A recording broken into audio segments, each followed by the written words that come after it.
한적한 시골이나 야산에 주로 사는 들개가 최근엔 도심 한복판 공원까지 출몰하고 있습니다. 공격성이 강한 들개에 얼굴을 물린 20대 남성은 50바늘을 꿰매는 응급수술까지 받았는데요.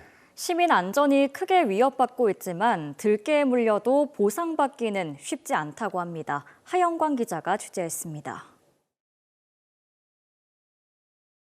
부산 도심 한복판 공원에 출몰한 들개입니다.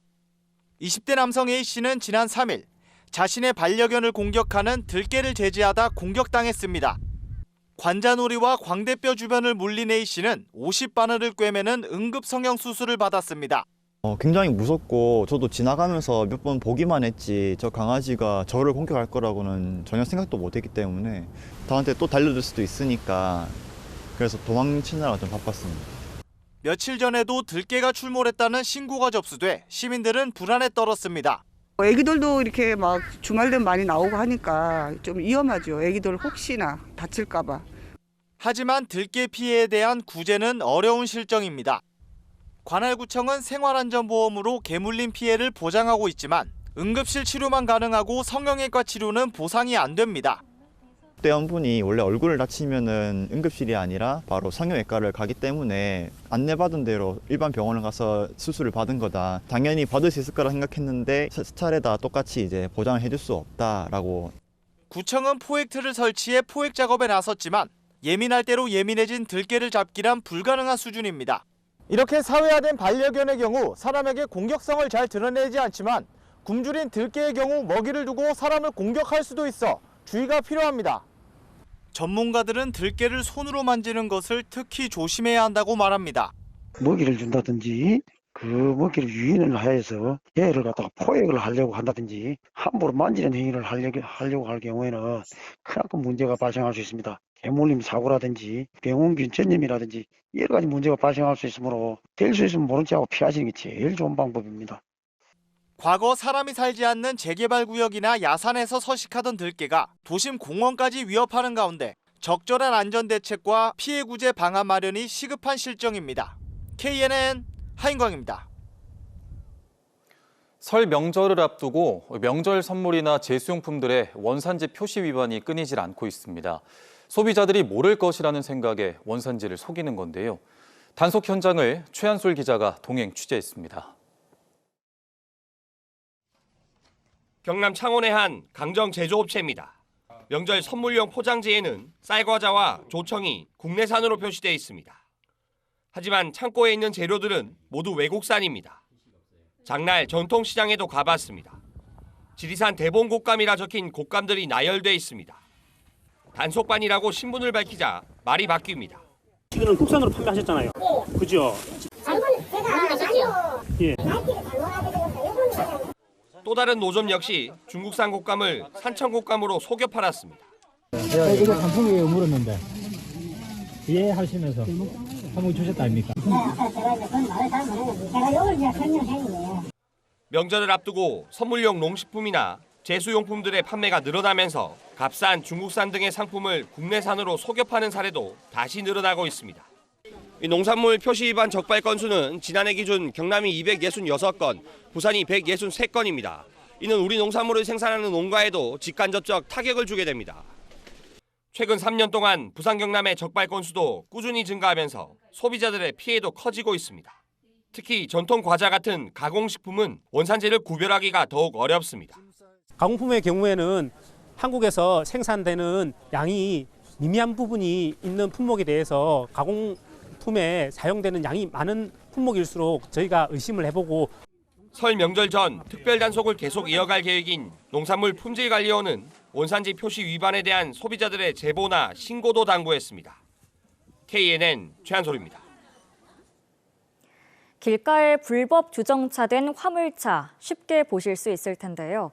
고질적인 화물차 주차장 부족을 해결하기 위해 부산시가 공영주차장 설치 대책을 내놨는데 알고 보니 주민 민원을 전혀 고려하지 않아 불과 며칠 만에 없던 일이 돼버렸습니다. 최혁규 기자의 보도입니다.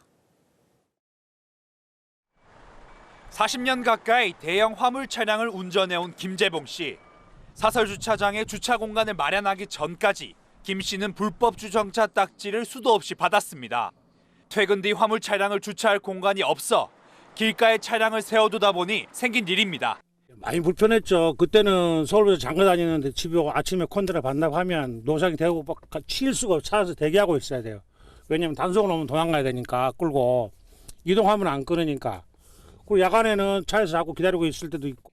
이 같은 불법 주정차 문제는 부산의 화물 차량 전용 주차장이 턱없이 부족하기 때문입니다. 항만도시 특성상 트레일러 차량이 많은 부산의 화물 차량은 3만 7천 대 정도인데 공영 주차 면수는 2,055면에 불과합니다. 공영 주차장 확보 비율은 5.5%로 국토부 기준인 10%의 절반 수준입니다. 특히 신안과 녹산 산단에 접한 명지 신도시 인근은 불법 주정차 차량이 많습니다. 보시는 것처럼 왕복 2차선 도로가 대형 화물 차량들의 불법 주정차로 사실상 차량 한 대도 겨우 지나갈 수 있을 만큼 좁은 도로로 변했습니다.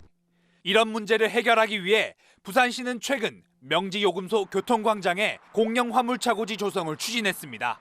하지만 주민 여론을 제대로 검토하지 않아 불과 사흘 만에 계획은 물거품이 됐습니다. 주거지와 불과 500m 떨어진 곳이라 소음 매연뿐만 아니라 3년 전 10억 원을 투입해 만든 미세먼지 차단숲도 갈아엎어야 하기 때문입니다. 평소 시민들이 많이 사용하고 있는 이곳에 공영 차고지가 들어오게 되면 안전 문제가 심각해지기 때문에 부산시에 즉각 철회 요청을 해둔 상태입니다. 예산 부족으로 추가 화물 공영 주차장 조성이 차일피일 미뤄지면서 불법 주정차로 인한 사고 위험만 계속되고 있습니다. KNN 최혁규입니다. 경남의 방산업체들이 폴란드와 맺은 30조 원 규모의 대형 무기 수출 계약이 국회에 발목이 잡혀 무산 위기입니다. 수출을 위해 꼭 필요한 금융 지원의 한도가 모자라 이를 증액하는 법안이 국회에 제출됐지만 여야 정쟁에 밀리면서 계속 표류하고 있습니다. 주우진 기자의 보도입니다. 지난 2022년 현대로템과 한국항공우주산업, 하나에어로스페이스는 폴란드와 대형 무기 수출 계약을 체결했습니다. 1차로 K2 전차 180대, FA50 전투기 48대 등 17조 원 규모의 이행 계약을 맺고 납품을 진행하고 있습니다. 문제는 1차보다 큰 30조 원 규모의 2차 이행 계약이 1년 가까이 지연되는 것입니다. 한국수출입은행의 금융 지원이 필요한데 자본금이 15조 원에 불과해 1차 계약 때 쓸 수 있는 돈을 다 썼습니다. 2차 계약을 위해 수출입은행의 자본금을 2배로 늘리는 법안이 발의됐지만 여야 정쟁 탓에 6개월째 잠자고 있습니다. 다음 달 임시 국회에서도 처리가 안 되면 2차 계약이 무산되거나 축소될 우려가 큽니다. 방산 수출은 한두 개 대형 방산업체만의 문제가 아니라 부품과 구성품으로 참여하는 수백 수천 개의 중소협력업체와 수만 명 종사자들의 생계가 걸려있는 중차대한 이름을 강조드립니다. 방산협력업체만 200곳이 넘는 경남이 엄청난 특수를 누릴 기회지만 국회에 발목이 잡힌 셈입니다.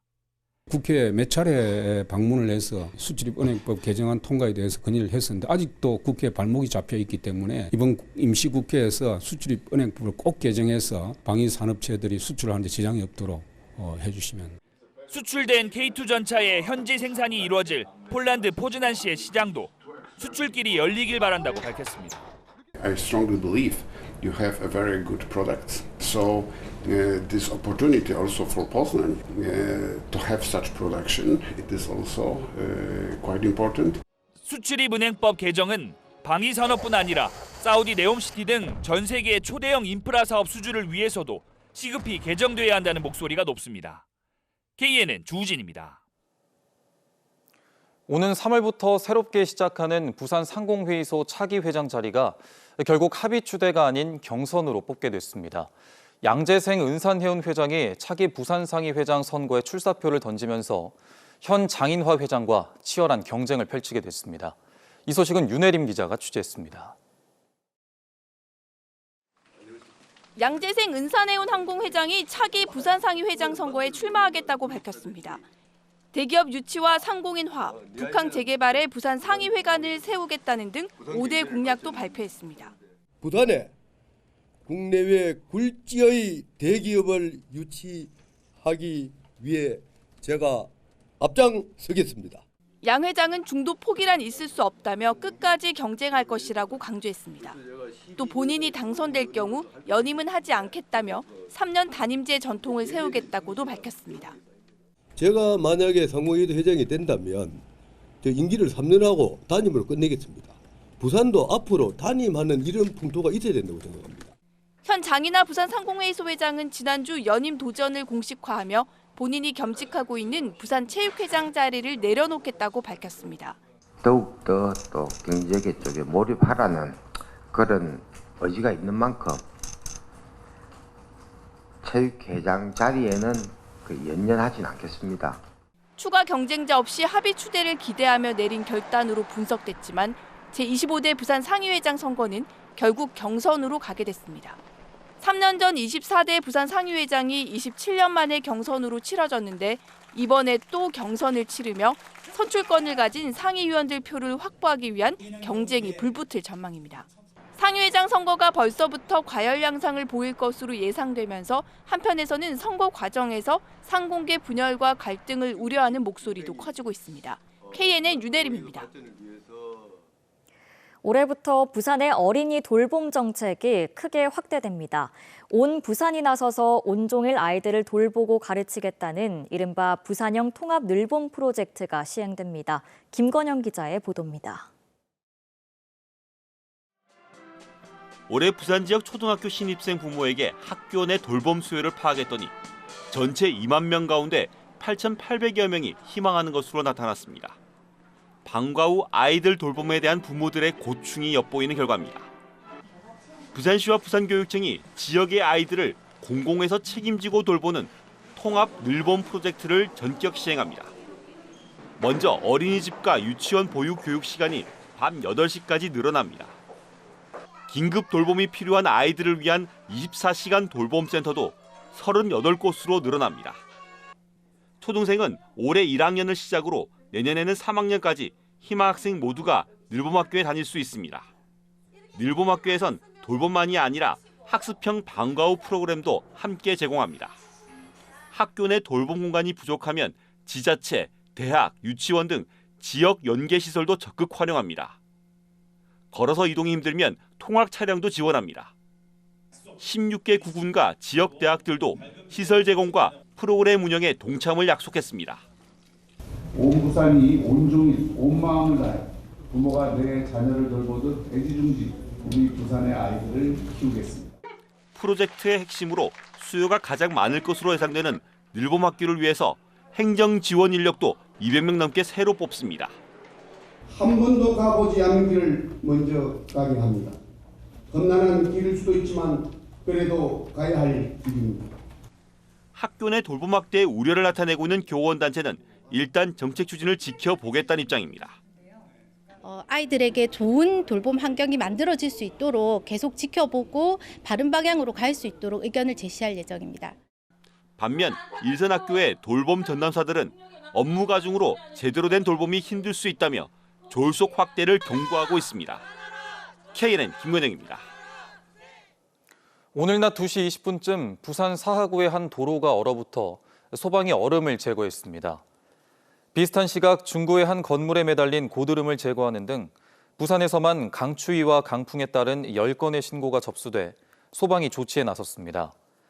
부산에는 강풍주의보가 내려져 있으며 내일 밤까지 추운 날씨 속에 순간 풍속 초속 20m 이상의 강한 바람이 부는 곳이 있을 것으로 전망됩니다. 제주 지역에 부는 눈보라를 통반한 강한 바람으로 김해공항과 제주공항으로 가는 하늘길이 막혔습니다. 오늘 오후 8시 기준으로 제주에서 김해로 도착 예정이던 항공기 19편이 결항됐으며 김해에서 제주로 출발하는 20편도 이륙하지 못했습니다. 김해공항은 제주를 제외한 다른 지역으로 가는 항공기는 정상 운항되고 있다고 밝혔습니다. 더불어민주당 경남도당 여성위원회가 성추행 혐의를 받고 있는 김태우 양산시 의원의 즉각 사퇴를 요구했습니다. 도당 여성위원회는 피해 공무원에게 깊은 위로를 전한다며 시의원으로 뽑아준 양산 시민들에게 사과하고 즉각 사퇴할 것을 촉구했습니다. 경남 여성단체연합도 오늘 성명을 내고 늦었지만 양산시의회가 김태우 의원을 제명하고 재발 방지에 나서라고 주장했습니다. 진주에 있는 국방기술진흥연구소가 일부 부서의 대전 이전을 추진하는 가운데 지역사회가 반발하고 있습니다. 진주상공회의소는 성명서를 통해 부서 이전은 지방분권균형법이나 혁신도시법의 취지와 목적에 어긋난다며 시민운동본부와 함께 1인 시위를 벌이겠다고 밝혔습니다. 진주시 역시 공공기관의 지방 이전은 지방시대위원회의 심의와 승인이 필요하다며 반발하고 있습니다.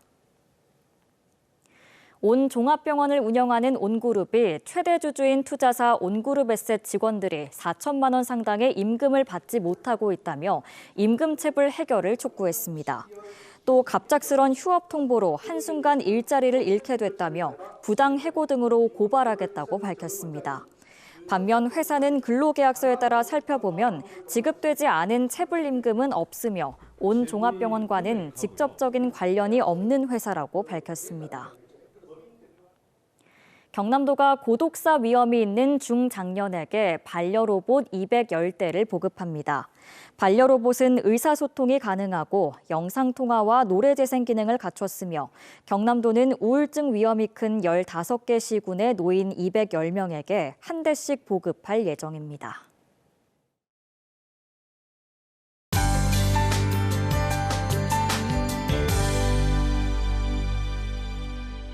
북극 한기가 내려오면서 추위의 기세가 매섭습니다. 내일도 기온이 오늘만큼 떨어지면서 평년보다 훨씬 춥겠습니다. 여기에 강한 바람까지 더해져서 체감 기온을 끌어내리겠는데요. 부산과 산청 등 곳곳에 발효된 강풍주의보는 내일 밤에는 해제될 것으로 예상됩니다. 중북부와 내륙 곳곳으로는 한파특보가 이어지겠습니다. 서해안과 제주에는 내일 아침까지 많은 눈이 내리겠습니다. 내일 아침 기온은 오늘만큼 떨어지면서 강추위 계속되겠습니다. 내륙은 영하 9도선 안팎 예상됩니다. 한낮 기온은 오늘보다는 2도에서 4도 정도 높겠지만 여전히 평년보다는 춥겠는데요. 낮 최고 창원과 거제에 2도 예상됩니다. 부산의 아침 기온도 영하 7도로 출발해서 한낮 기온 3도선에 머무는 등 종일 평년 기온을 밑돌겠습니다. 바다의 물결은 풍랑특보가 발효된 가운데 매우 높게 일겠습니다. 당분간은 강추위가 계속되겠고요. 금요일부터는 서서히 추위의 힘이 약해질 것으로 예상됩니다. 날씨였습니다.